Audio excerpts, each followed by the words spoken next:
Hi, I'm Tavis Piattoly, sports dietitian for the Taylor Hooten Foundation. Today's topic, we're talking about sugar. Now, you might be thinking, wow, this is going to be a topic where you're going to demonize sugar, right? And not necessarily. There is a place and a purpose where we can have things like sugar.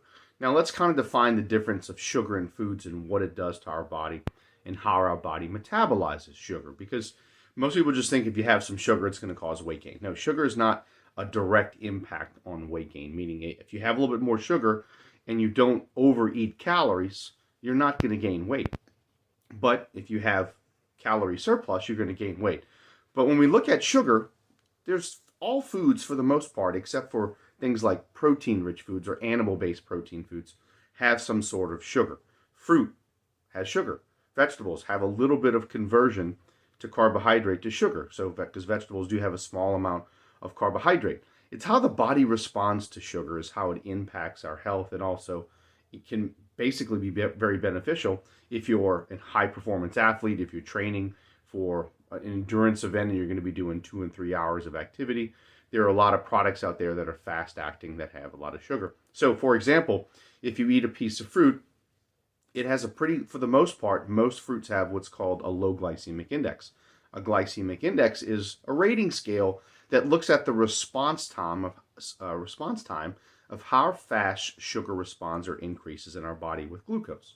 So, for example, if we look at table sugar, if we look at something like a Pop-Tart, if we look at something like chocolate milk, which even has a little protein and fat, you're still going to have a pretty fast response with blood sugar. Your blood sugar is going to go up pretty fast. And then if we have nothing else with those foods, it's going to come down pretty quickly.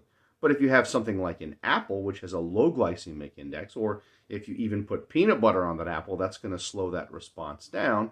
Or if you had, let's say, white rice, a very fast response to blood sugar if you only eat a bowl of white rice with nothing else. You put butter or cheese or have a piece of chicken with that, that blood sugar response stays stable. So that's why sugar can be manipulated depending on how you consume it.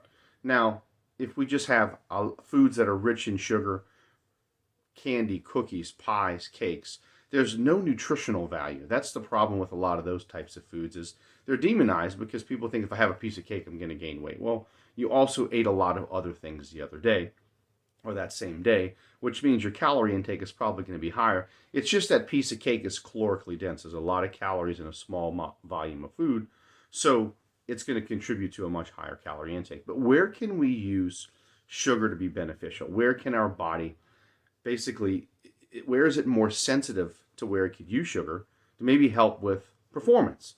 So when we are exercising, we use our gas tank. Our gas tank is called glycogen. When we eat carbohydrates, it goes into that gas tank, just like your car, right? If your car is not active, we don't want to put a lot of gas in it. Or if your car's not moving a lot, we don't put a lot of gas in it. If you're driving a lot, you fill it up. Same thing with your body. On inactive days, we want to have less carbs and less sugar. But if you're very active, this is where sugar can be beneficial, because what happens is if you go lift weights, you're breaking down muscle tissue, right? So 2 things that are extremely beneficial right after that session. Number 1 is protein to help it recover, but what sugar does is get that protein to the muscle faster. It increases the blood glucose response. Your body releases insulin, and that insulin has an anabolic property where it takes also that protein and pushes that into the muscle tissue to help it with recovery, and your body can recover faster. So that's why we see a lot of your post-workout drinks, post-workout products are really fast acting in sugar. That's where sugar is beneficial. So we don't want to demonize it. We want to use it where it can be beneficial, when you're very active. During races, we see a lot of people consuming gels and consuming products that are fast acting. There is a place for that. The body can use that as a way to provide quick energy. There's other products out there available that also have slower energy, that have more sustainable response on your blood sugar, that may be much better for you as an individual. You just have to figure out what works for you. So with the athletes I've worked with over the last 21 years, we've used a lot of fast sugar products immediately post-workout. We want to get calories in them. So number 1, we have to figure out what's palatable, what do they enjoy, but also based on the scientific evidence, what's going to work. 20 grams of protein, 25, 30 grams of protein post-workout with some sort of sugar. We want more carbohydrates than we want protein. That's what the research tells us is much better for muscle recovery and just recovery overall. So I hope that was beneficial. Don't look at sugar as bad if you enjoy chocolate like me. Have a little bit of chocolate. Sugar's not going to be the reason why you don't reach your health goals, as long as you keep it in moderation and keep it balanced. So I hope that was beneficial. Have a great day. TaylorHooten.org.